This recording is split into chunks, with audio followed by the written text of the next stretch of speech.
జయంతి కార్యక్రమాన్ని దేశవ్యాప్తంగా 70 కోట్ల మంది బీసీ ప్రజలు ఘనంగా జరుపుకుంటున్నారు.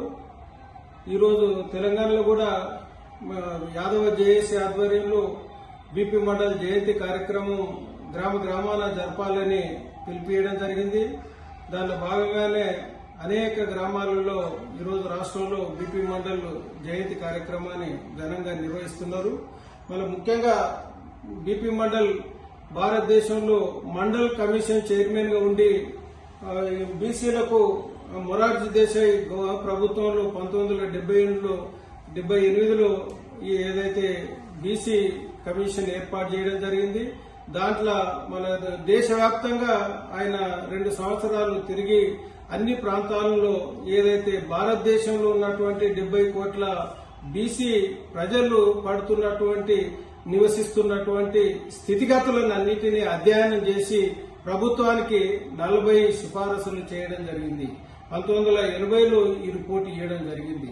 కానీ దురదృష్టవశాత్తు ఏదైతే ఇందిరాగాంధీ ప్రభుత్వం 1981లో వచ్చిన తర్వాత 10 సంవత్సరాలు ఆ రిపోర్టును కనీసం ఎట్లుందని కూడా తిప్పేయకుండా కాలయాపన చేస్తూ ఈ దేశంలో బీసీలను అనగదొక్కినటువంటి ప్రధాన పార్టీ ఏదైనా ఉందనంటే అది కాంగ్రెస్ పార్టీ అనేది ఈ సందర్భంగా తెలియజేస్తా ఉంది. కాబట్టి మేము 1993లో ఎప్పుడైతే జనతాదళ్ గవర్నమెంట్ వచ్చిందో వీపీ సింగ్ గవర్నమెంట్ లో మళ్ళా ఏదైతే ఉత్తరాదిన బలమైనటువంటి నాయకత్వం బీసీలది బలంగా రావడం ఉత్తరప్రదేశ్ లో ములాయం సింగ్ యాదవ్, అదేవిధంగా బీహార్ లో లాలూ ప్రసాద్ యాదవ్ నాయకత్వంలో లోక్ నాయక్ జయప్రకాష్ నారాయణ ఆధ్వర్యంలో మన భారతదేశంలో పెద్ద ఎత్తున బీసీ ఉద్యమం జరగడం, మళ్ళీ దాని ఫలితంగానే ఈ వీపీ సింగ్ ప్రభుత్వం 1993లో 27% రిజర్వేషన్ ఓబీసీలకు ఇవ్వడం జరిగింది. అంటే అప్పుడు కూడా సుప్రీంకోర్టు రిస్ట్రిక్షన్ పెట్టింది, భారతదేశంలో 50%కు మించి రిజర్వేషన్లు ఇవ్వకూడదని. ఒక కొత్తది ఎక్కడ రాజ్యాంగంలో లేదా అది ఎక్కడ లేని ఒక చట్టాన్ని ఒక జీవోను తెచ్చి భారతదేశంలో 50% మించి రిజర్వేషన్లు ఇవ్వకూడదని సుప్రీంకోర్టు ద్వారా చెప్పియడం జరిగింది అప్పుడు ఉన్నటువంటి పాలకులు.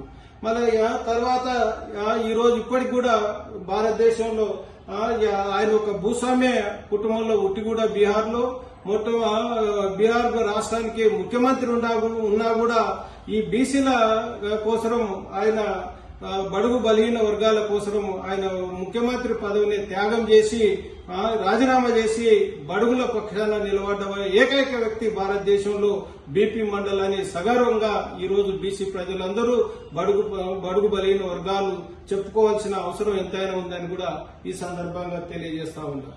మళ్ళీ అదేవిధంగా ఈరోజు ఏ ప్రభుత్వం వచ్చిన కేంద్రంలో బీసీల రిజర్వేషన్లు 52% ఇవ్వాలని, భారతదేశ జనాభా 52% బీసీలు ఉండరు, వాళ్లకు 52% రిజర్వేషన్ ఇవ్వాలని ఆ రోజు రిపోర్ట్ ఇవ్వడం జరిగింది బీపీ మండల్.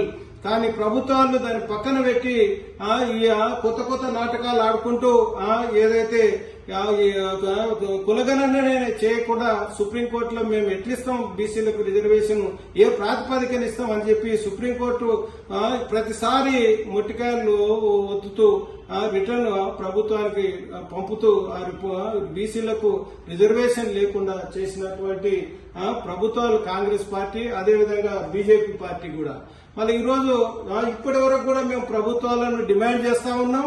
అయ్యా ఈరోజు EBC reservation economical backward class అని భారతదేశంలో 10% రిజర్వేషన్లను వారం రోజుల్లోనే లోక్సభలో రాజ్యసభలో అమలు చేసుకున్నావు, ఈ రోజు ఇంప్లిమెంట్ చేస్తున్నావు. ఎక్కడ కూడా వాళ్ళు 10% లేని జనాభాకు 10% రిజర్వేషన్లు ఇవ్వడం ఈ దేశంలో చేస్తున్నటువంటి మొట్టమొదటి దుర్మార్గమైనటువంటి పని భారతీయ జనతా పార్టీ చేసింది. మళ్ళా దాని కాంగ్రెస్ పార్టీ ఒత్తాస పలుకుతున్నాడు రాహుల్ గాంధీ గారు. కాబట్టి మేము భారతదేశంలో ఉన్నటువంటి బీసీ సోదరులు బడుగు బలహీన వర్గాలు కూడా ఈ రోజు డిమాండ్ చేస్తా ఉన్నాం. అయ్యా ఏదైతే భారతదేశాన్ని ఇంత 70 కోట్ల జనాభాకు ఆయన ఇచ్చినటువంటి రిపోర్టుకు మనం కనీసం ఆయనకు భారతరత్న అవార్డు ఇవ్వాలని కూడా ఈ కేంద్ర ప్రభుత్వాన్ని డిమాండ్ చేస్తా ఉన్నాం. ఆయన జీవిత చరిత్రను పాఠ్యాంశాల్లో చేర్చాలి. ఈ రోజు భావి తరాలకు తెలియాలి బీపీ మండల్ యొక్క ఆదర్శ జీవితం ఏ విధంగా జరిగింది. ఒక కోటీశ్వర కుటుంబంలో పుట్టినా కూడా, భూస్వామ్య కుటుంబంలో పుట్టినా కూడా ఆయన ఏదైతే నిరాడంబరంగా జీవితం గడిపిండు. మళ్ళా అటువంటి ఆయనను ఆదర్శంగా పాఠ్యాంశాల్లో చేర్చాలని డిమాండ్ చేస్తా ఉన్నాం. అదేవిధంగా ఏదైతే ఆయన కేంద్ర ప్రభుత్వాన్ని డిమాండ్ చేస్తా ఉన్నాం, అయ్యా ఆయన వర్ధంతిని జయంతిని అధికారికంగా నిర్వహించాలని, మళ్ళా అదేవిధంగా భారతదేశంలో ఆయన విగ్రహాలను ప్రతి జిల్లా కేంద్రంలో కూడా ఆయన విగ్రహాలను ఏర్పాటు చేయాలని కూడా యాదవ చేసి డిమాండ్ చేస్తా ఉంది. బడుగు బలహీన వర్గాల తరఫున కూడా డిమాండ్ చేస్తా ఉన్నాం.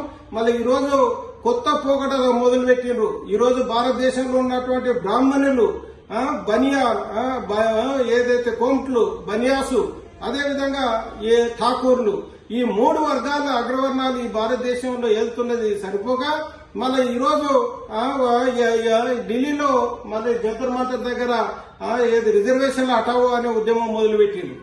ఇదెక్కడి న్యాయం? అసలు భారతదేశంలో ఈబీసీ కోట హఠావో అనాలే గాని మొత్తం రిజర్వేషన్లకే ఎసరు పెడుతుంది ఈ దేశంలో ఉన్నటువంటి బీజేపీ ప్రభుత్వం. దానికి ఒత్తాస పలుకుతున్నాడు రాహుల్ గాంధీ గారు. ఏదో ఇంత బుక్ పట్టుకొని నేను రాజ్యాంగాన్ని కాపాడుతాని దొంగ నాటకాలు ఆడుకుంటూ ఈ దేశంలో మొత్తము బడుగు ఎస్సీ, ఎస్టీ, బీసీ, మైనార్టీ సోదరులందరూ కూడా మోసం చేస్తా ఉన్నారు ఈ అగ్రవర్ణ పార్టీలు. కాబట్టి మేము ఈ బీపీ మండల్ జయంతి సందర్భంగా మేము రాష్ట్ర కేంద్ర ప్రభుత్వాలను డిమాండ్ చేస్తా ఉన్నాం. మా జనాభా ఎంతుందో మాకు అంత వాటా ఇవ్వాల్సిందే. ఈ రోజు కులాలు ఉన్నంత వరకు రిజర్వేషన్లు ఖచ్చితంగా ఉండాల్సిందే. ఈ కులాల హఠావో అనే ఎందుకు అగ్రవర్ణాలు ఈ జంతర్ మంతర్ దగ్గర ధర్నా పెట్టరు? కులాలు హఠావో అనేది పెడితే ఎంతో బాగుంటది. కనీసం 50 ఏళ్ల కన్నా కులాలు లేకుండా అయిపోతుంది భారతదేశంలో.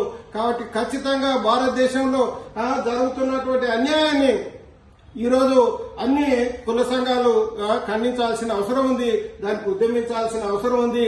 ఈరోజు ఘనంగా బీపీ మండల్ జయంతిని ఆయనకు నివాళులు అర్పిస్తూ బీసీ జేఏసీ తరఫున ఇక్కడ నివాళులు అర్పించడం జరిగిందని కూడా ఈ సందర్భంగా తెలియజేస్తూ ముగిస్తాము.